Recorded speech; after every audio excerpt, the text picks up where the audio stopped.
Hello everyone, welcome to the channel the Zorawar classes. आप सभी का स्वागत है आज की हमारी करंट अफेयर्स की क्लास में। माय डियर फ्रेंड्स, ये होगी आपकी 26 मई की करंट अफेयर्स की क्लास। जैसे कि आप सबको पता है कि कल 25 मई को हमारी क्लास नहीं हो पाई, कोई भी क्लास नहीं हो पाई। उसका रीज़न था कुछ टेक्निकल प्रॉब्लम हो गई थी, लैपटॉप ख़राब हो गया था। अब भाई लैपटॉप ख़राब हो गया तो क्लास रिकॉर्ड कैसे होगी, वो अपलोड कैसे होगी, वो आप लोगों तक आएगी कैसे। इसी वजह से कि आपका दिन खराब ना जाए तो मैंने मोबाइल से एक क्लिप, अपने ही एक स्टूडेंट की क्लिप जो कि मैंने इंस्टाग्राम पे जिससे बात की थी इंस्टाग्राम लाइव के दौरान, तो मैंने उससे पूछा कि आप अपनी तैयारी कैसे कर रहे हैं। तो उसने जो चीज़ दिखाई वो आप सबने देखी होगी कल, कि वो किस तरीके से तैयारी कर रहा है। मैंने ऐसी तैयारी करते हुए लोगों को आईएएस के लिए देखा है। अब ये टीचिंग की तैयारी इस तरीके से कर रहा है बच्चा, तो ये एक आई ओपनर है आप लोगों के लिए जो अपने अपने घरों में रहते हैं और ये सोचते हैं कि हाँ भाई मेरी तैयारी जो है बड़ी अच्छी चल रही है और मैं तो पेपर को चीर फाड़ कर दूंगा। बिल्कुल कर देंगे, लेकिन ये बच्चे क्या करेंगे जो इस तरीके से तैयारी कर रहे हैं। और ऐसा अकेला नहीं है, ये कंपटीशन ही आज के टाइम पे ये बन चुका है कि आप लोगों को अगर नंबर लाना है वहां पे तो ऐसे पढ़ना पड़ेगा। अगर 4000 वैकेंसी आएगी ना केवीएस पीआरटी की, तो वहां पे इतने बच्चे ऐसे मिल जाएंगे पूरे इंडिया से। और बच्चे बच्चे तो अभी नोटिफिकेशन का वेट कर रहे हैं, नोटिफिकेशन का वेट हो रहा है अभी कि नोटिफिकेशन आएगी उसके बाद तैयारी करेंगे। आपको मैं बता दूं, यूपी में टीचर की जॉब निकली है, राजस्थान में टीचर की जॉब निकली है। इस कोरोना पेंडेमिक की बात कर रहा हूं मैं, ठीक है। एनवीएस ने अपने ट्रांसफर्स किए हैं। यूपी में एसआई की जॉब अभी निकली है। दिल्ली पुलिस में कांस्टेबल का पेपर हुआ है, उसके फिजिकल होने थे, सेकेंड वेव की वजह से वो नहीं हो पाए, वो भी जल्दी हो जाएंगे 1 महीने के अंदर। तो इसको भूल जाओ कि कोविड की वजह से आपकी वैकेंसीज केवीएस में नहीं आएगी। जिस तरीके से सरप्राइज किया है आपको डीएसएसबी ने वैकेंसीज लाके, इसी तरीके से आपको केवीएस भी सरप्राइज कर सकता है कभी भी। तो भैया तैयार रहिए। और कंपटीशन आप देख चुके हैं किन लोगों से आपका। चलिए पहला क्वेश्चन लेते हैं। हाल ही में किस राज्य सरकार ने राज्य में कोरोना मरीजों के लिए उमंग के बाद अब संजीवनी परियोजना शुरू की है? Recently, which state government has started the Sanjeevani project after the escalation for corona patients in the state? देखिए, संजीवनी परियोजना जो है ये हरियाणा राज्य में शुरू की गई है। इसका मेन ऑब्जेक्टिव जो है, मेन उद्देश्य जो है वो है ग्रामीण इलाकों में जागरूकता फैलाना। किसके लिए? कोरोना के लिए। आपने देखा होगा जो गांव में अगर आप जाते हैं अभी, तो वहां पे लोग मास्क वगैरह अभी भी वेयर नहीं करते हैं, पहनते नहीं हैं। क्योंकि जब फर्स्ट वेव आई थी तो फर्स्ट वेव शहरों में ही रही थी और शहर छोड़ के लोग गांव जा रहे थे और ये सोच रहे थे कि हाँ जी यहाँ आ गए, यहाँ सेफ है हम। लेकिन सेकंड वेव ने वो सारे दावे जो हैं खत्म कर दिए। जितना डैमेज इस बार शहरों में हुआ है उतना ही गांव में भी हुआ है। तो उसी की जागरूकता के लिए कि गांव वगैरह में बताया जाए कि कोरोना से कितना ज्यादा खतरा है, आपको मास्क पहनना है, 2 गज की दूरी जरूरी है, ये सारी चीजें इसी परियोजना का हिस्सा रहेंगी। हरियाणा सरकार राज्य में कोरोना मरीजों के लिए उमंग के बाद अब संजीवनी परियोजना शुरू की गई है। इस परियोजना को हल्के और माध्यम लक्षणों वाले कोरोना मरीजों की देखभाल तथा उन्हें उनके घरों पर ही इलाज की सुविधा मुहैया करवाए जाने के लिए बनाया गया है। संजीवनी परियोजना उन ग्रामीण क्षेत्रों में चिकित्सा देखभाल का विस्तार करेगी जहां वायरस की दूसरी लहर के फैलने और इस बीमारी के इलाज के बारे में जागरूकता कम है। ठीक है जी, जैसे मैंने आपको बताया था।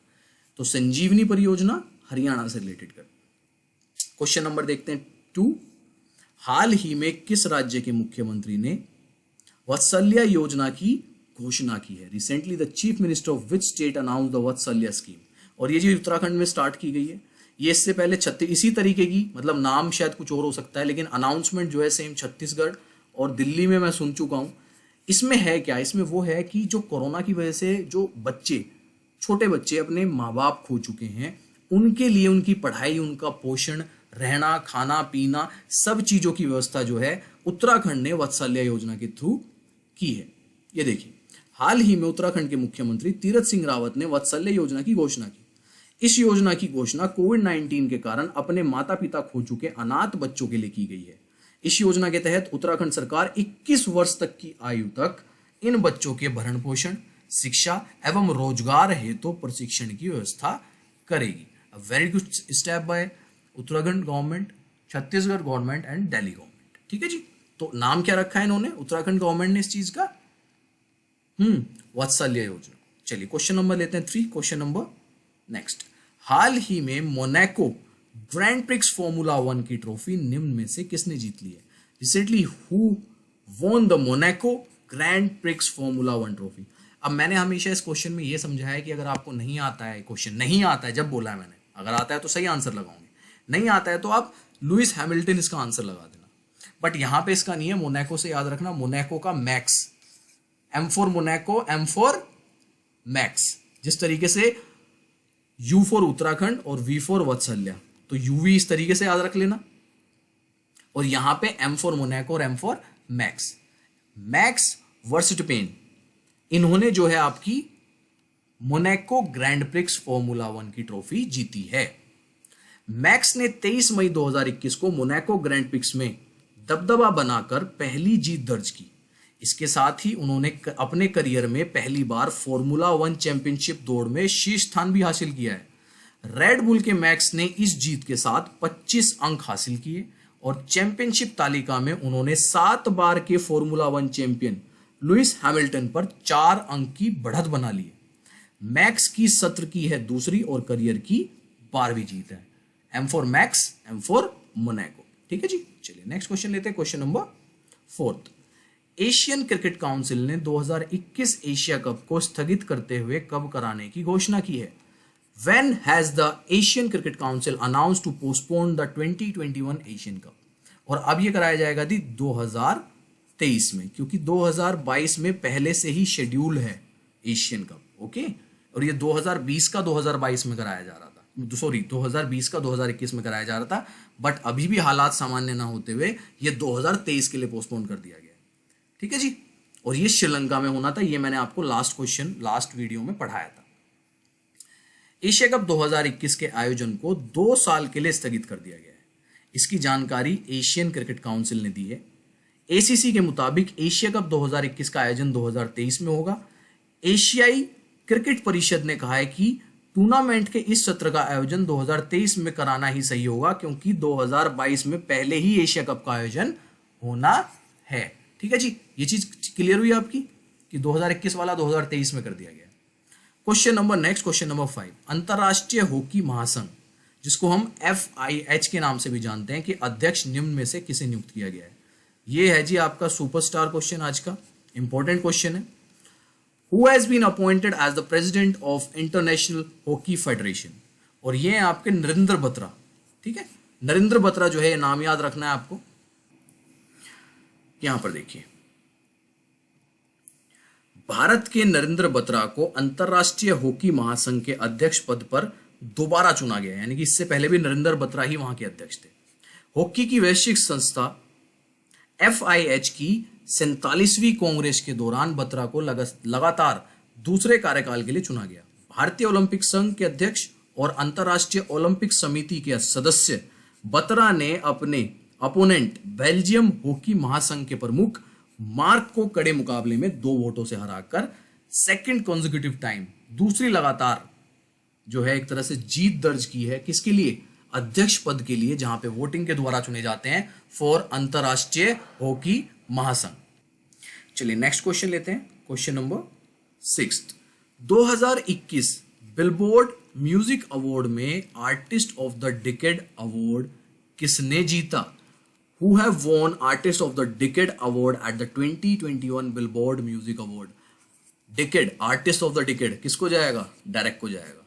ठीक है, D for Decade, D for direct. Simple सा ये ध्यान रखना है। ठीक है जी, बाकी इसके एक्सप्लेनेशन में कुछ ज्यादा है नहीं, बहुत इंपॉर्टेंट क्वेश्चन है। But question number 7। अमेरिकी राष्ट्रपति जो बाइडेन ने उत्तर कोरिया में निम्न में से किसे विशेष दूत के रूप में नियुक्त किया है? Which of the following has been appointed by the US President Joe Biden as the special envoy in North Korea? और ये हैं आपके सुंग किम। ठीक है, सुंग किम जो है विशेष दूत के रूप में नियुक्त किए गए हैं अमेरिकी राष्ट्रपति जो बाइडेन के द्वारा उत्तर कोरिया में। अमेरिका के राष्ट्रपति जो बाइडेन ने उत्तर कोरिया के लिए विशेष दूत के नियुक्त का ऐलान किया है। राष्ट्रपति बाइडेन ने दक्षिणी कोरियाई राष्ट्रपति मून जे इन के साथ संयुक्त प्रेस वार्ता में कहा है कि मुझे यह ऐलान करते हुए खुशी हो रही है कि राजनीतिक सुंग किम एम्बेसडर हैं, जो अब उत्तर कोरिया में अमेरिका के विशेष दूत होंगे। सुंग किम नाम ध्यान रखना है। क्वेश्चन नंबर 8, केंद्रीय जांच ब्यूरो के वर्तमान कार्यवाहक निर्देशक कौन है? Who is the current acting director of the central bureau of investigation, CBI? Star question. और ये है आपके प्रवीण सिन्हा, ठीक है जी, director of CBI Praveen Sinha. 1988 batch के गुजरात कैडर के आईपीएस अधिकारी प्रवीण सिन्हा वर्तमान में सीबीआई के पूर्व निदेशक ऋषि कुमार शुक्ला का कार्यकाल 3 फरवरी 2021 को समाप्त होने के बाद से कार्यवाहक सीबीआई प्रमुख के रूप में कार्यरत है।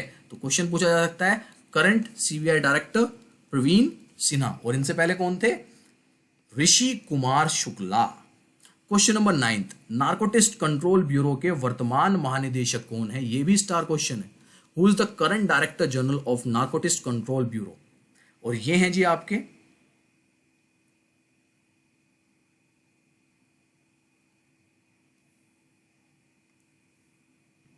सॉरी, शायद बीच में आवाज चली गई थी। ये हैं आपके राकेश स्थाना। राकेश स्थाना जो हैं आपके नार्कोटिक्स कंट्रोल ब्यूरो के एनसीबी के डायरेक्टर हैं, और सीबीआई के हैं आपके प्रवीण सिन्हा। कंफ्यूज नहीं होना है, Praveen Sinha is for CBI और Rakesh Asthana is for NCB, narcotics control bureau. Gujarat cadre के 1984 बैच के आईपीएस अधिकारी राकेश अस्थाना वर्तमान में सीमा सुरक्षा बल के महानिदेशक और नार्कोटिक्स कंट्रोल बोर्ड के महानिदेशक के रूप में कार्यरत हैं। यानी कि एक तो सीमा सुरक्षा बल जो है उसके भी महानिदेशक है, और साथ साथ में इन्होंने महानिदेशक का रोल निभाया हुआ है नार्कोटिक्स कंट्रोल ब्यूरो। उन्होंने पहला केंद्रीय जांच ब्यूरो में विशेष निदेशक के रूप में कार्य किया था। राकेश थाना आपके सीमा सुरक्षा बल, बॉर्डर सिक्योरिटी फोर्स, और नार्कोटिक्स कंट्रोल बोर्ड दोनों ही मेन फोर्सेस हैं। मतलब एक फोर्स है और एक आपका नार्कोटिक्स का काम देखते हैं। क्वेश्चन नंबर 10, आज का लास्ट क्वेश्चन। 1952 में विलुप्त घोषित होने के बाद भारत में किस जानवर को फिर से लाया जा रहा है? Super important question, super star question. Okay, which animal will be bought back to India after it was declared exit in 1952? और यह जी चीता। चीता वापस लाया जा रहा है। 1952 में विलुप्त हो गए थे, ये घोषित कर दिया गया था भारत के द्वारा, उनको अब वापस लाया जा रहा है। और ये वापस लाया जाएगा आपको मध्य प्रदेश के कोनो राष्ट्रीय उद्यान में। दुनिया का सबसे तेज भूमि जानवर चीता, जिसने 1952 में भारत में विलुप्त घोषित कर दिया गया था, को नवंबर 2021 में मध्य प्रदेश के कोनो राष्ट्रीय उद्यान में भारत में फिर से पेश किया जाएगा। राज्य के वन मंत्री विजय शाह ने ये घोषणा की है। So these are the top 10 questions for today. I hope you like it. And मैं फिर से कह रहा हूँ, अपने हैंड मेड नोट्स बनाने शुरू कर दो, अपनी नोटबुक में उसे लिखना शुरू कर दो। बच्चों ने बड़े तरीके से बनाए हुए हैं कि ईवीएस के अलग हैं, साइंस के अलग हैं, मैथ्स के अलग हैं। वो जब इंस्टा लाइव होता है वहाँ पे दिखाते हैं। अगर आप भी हमारे साथ इंस्टा लाइव में जुड़ना चाहते हैं तो नीचे इंस्टाग्राम का लिंक दिया हुआ है, उसको फॉलो कर सकते हैं। अगर आप हमारे केवीएस के बैच से जुड़ना चाहते हैं, हमारे कोर्स से जुड़ना चाहते हैं, तो उसका भी लिंक आपको नीचे डिस्क्रिप्शन में मिल जाएगा, आप जुड़ सकते हैं। ठीक है, चलिए दैट्स इट फॉर टुडे। अब 9 बजे आपकी जनरल अवेयरनेस की क्लास रहेगी। Previous year question paper general awareness by Kapil sir.